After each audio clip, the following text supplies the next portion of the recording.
Olá, galerinha do sexto ano, tudo bom? Bom, essa semana eu tô aqui pra gente falar sobre o capítulo 13 da apostila de vocês. Bom, o capítulo 13 traz pra gente um novo gênero textual, que é a história em quadrinhos, e também o estudo da língua com interjeição e onomatopeia. Bom, esse capítulo, assim como os outros, ele vai começar pelo texto, né, pelo estudo do texto, e como essa semana a gente vai estudar as histórias em quadrinho, começa com um quadrinho que pertence, né, que foi feito pelo Maurício de Souza, o autor de Turma da Mônica, e é um quadrinho que tem a personagem Bidu, uma personagem também da Turma da Mônica. Esse quadrinho, ele traz pra gente um tom de humor, tá? Mas ele também traz outras características dos quadrinhos que a gente vai conhecer aqui. Então, vocês precisam responder os exercícios correspondentes ao texto para poder desenvolver, né, esses conhecimentos e aí, então, chegar na produção textual dessa semana. Bom, essa semana, né, como a gente está começando ainda o gênero história em quadrinhos, vocês não terão que produzir a história em quadrinhos propriamente dita. Só que o que vocês vão fazer aqui, né, o que a produção do livro propõe? Ela propõe que vocês pesquisem uma outra história em quadrinhos com uma condição, que essa história ela tenha como personagens principais animais ou seres inanimados com características humanas, como por exemplo a fala. Então o Bidu aqui, ele é um cachorro, né? E ele fala, ele pensa como a gente, né? Ele expõe opiniões. E existe alguma outra história em quadrinhos que você conheça que também possua esse tipo de personagem, né? Animais que possuem características, que apresentam características humanas?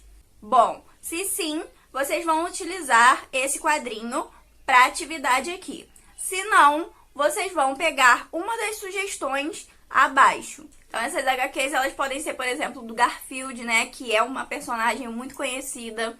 No Calvin e Haroldo, a gente também tem uma personagem animal, Snoopy e outros. Depois de você pegar essa HQ, que quer dizer história em quadrinhos, você vai ler essa HQ. E, gente, muito importante, a leitura das histórias em quadrinhos, ela não acontece somente nos balãozinhos de fala. Não, tá? Vocês precisam ler também as imagens, porque aqui a gente tem um texto misto, um texto que depende tanto da linguagem verbal, né? A linguagem expressa por meio de palavras, quanto da linguagem não verbal, aquela linguagem expressa por meio de imagens. Então, uma depende da outra aqui para construir o gênero quadrinhos. Então, depois de ler esse texto, de pesquisar, de ler esse texto, o que vocês farão? Vocês vão escrever um texto que responda a seguinte pergunta: como a personificação, e personificação que a gente está falando aqui é transformar essas personagens animais, né, em pessoas, quase, né, porque elas apresentam características humanas, é explorada nas HQs, nas histórias em quadrinho. Então aqui vocês já terão, né, uma base para responder essa pergunta, porque vocês já viram o quadrinho do Bidu, vocês já pesquisaram um outro quadrinho e vocês podem ver como essas personagens, né, como essas personificações de animais, elas são trabalhadas dentro desse gênero textual. Feito, né, esse texto, vocês vão passar para o estudo da língua. O estudo da língua dessa semana traz pra gente a diferença entre interjeição e onomatopeia. E por que, né, que a gente fala desse conteúdo exatamente nesse capítulo, no capítulo que trata das histórias em quadrinho? Porque as histórias em quadrinho apresentam constantemente o discurso direto. Então, lembrem lá atrás, quando a gente estudou discurso direto e indireto, o discurso direto é aquele em que o narrador dá a voz para a personagem, né? Então, a personagem ela entra falando dentro do texto. Nos quadrinhos, a gente tem uma presença muito grande desses discursos direto. Por quê? Porque nos quadrinhos, a própria personagem, ela fala, né? A história é contada por meio da fala das personagens. Tanto que a impressão que a gente tem quando a gente lê um quadrinho é de estar presenciando mesmo um diálogo, uma conversa entre essas personagens.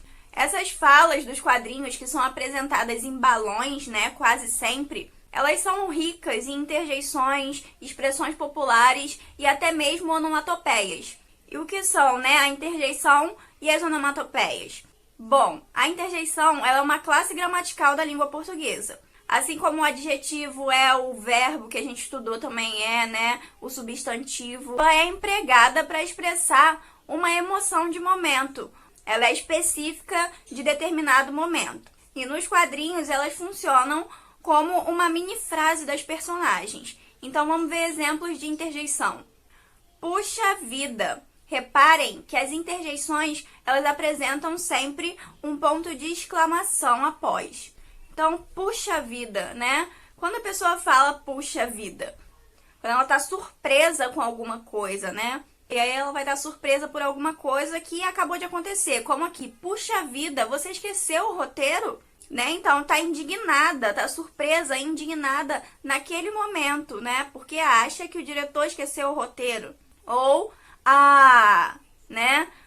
Quanto tempo ainda vai demorar? Né? Esse H com ponto de exclamação, ele também demonstra uma emoção de momento. Então, quanto tempo ainda vai demorar, né? A pessoa tá cansada de esperar. Ou ainda, eca. Que roteiro esquisito, né? Então, esse eca, ele representa uma emoção de momento que é mais ou menos o quê? Nojo, né? Nojo desse roteiro, que roteiro estranho. Já a onomatopeia, ela é a representação de sons por meio de palavras. Então, se eu te perguntar qual é o som que o cachorro faz, né? Você vai me dizer au, au, né? Então, a gente está utilizando de palavras para representar um som característico de alguma coisa, né? Então, esse au, au, né? São palavras que representam o som que o cachorro faz. Isso é uma onomatopeia. Esses sons representados, né? Eles podem ser não apenas, por exemplo, o som que o animal faz. Ele pode ser um ruído qualquer, um som da natureza, um barulho de máquina, um timbre de voz, enfim. Então, assim, a gente tem exemplos aqui no livro de onomatopeias para esclarecer melhor isso na cabeça de vocês. O primeiro é cri-cri, incomodava o grilo, né? Então, esse cri-cri representa o som que o grilo faz. Ou poft, o pote caiu no chão. Esse poft, né, é o barulho que o pote faz ao cair no chão, né? Então, ele se quebra, sei lá, ou ele bate no chão e faz esse barulho. E a gente representa esse som com essa palavra. Tum-tum, alguém batia a porta, né? Então, tam-tam, alguém bate na porta, né? E a gente tenta reproduzir numa palavra esse som. No geral, né, as onomatopeias, elas são as mesmas no mundo inteiro. Mas, mesmo assim, pode ser que haja uma diferençazinha, né, de um país para outro. Então, o livro traz pra gente, por exemplo, a onomatopeia do som do cachorro, que é, aqui no Brasil, au au, né? Que a gente fala au au. Mas que em inglês já é uma forma diferente, é woof, né? Então, assim, pra gente, aqui no Brasil, é um som e em grande parte do mundo é esse mesmo som, só que nos países que falam a língua inglesa, né? Que tem essa língua como língua materna, eles falam o woof, não au au. Tem um outro ponto que foi citado aqui, né, que são as expressões populares, que eu acho que vocês já sabem, né, já que a gente estudou contos populares antes. Então, essas expressões populares, elas são expressões muito utilizadas no dia a dia, né, no cotidiano das pessoas, na nossa sociedade. Elas são também um jeito de valorizar, né, a cultura de determinado lugar. E também, assim como nos contos populares, uma maneira interessante de colocar humor no texto. Então, né, nos quadrinhos, assim como nos contos populares, a gente também vai poder encontrar gírias, falas regionais, ditados populares e etc.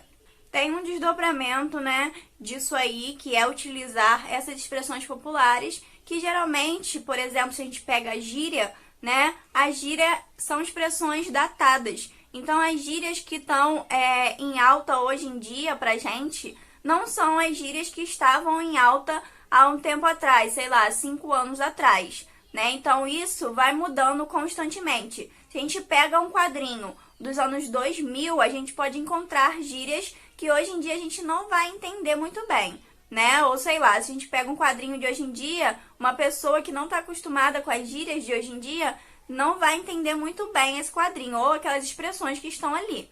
Entendido isso, é hora das nossas atividades finais. Bom, nas atividades finais, né, vocês vão fazer aqui atividades de fixação, tanto do gênero história em quadrinhos, quanto da matéria de onomatopeias e interjeição.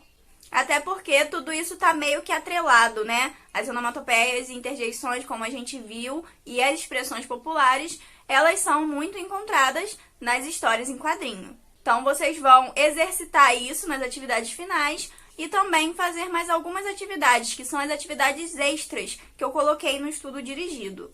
Se vocês tiverem alguma dúvida ainda em relação ao conteúdo, em relação a como realizar os exercícios, é só deixar aqui embaixo nos comentários, tá? Eu agradeço muito pela atenção de vocês e pela colaboração e até a próxima aula.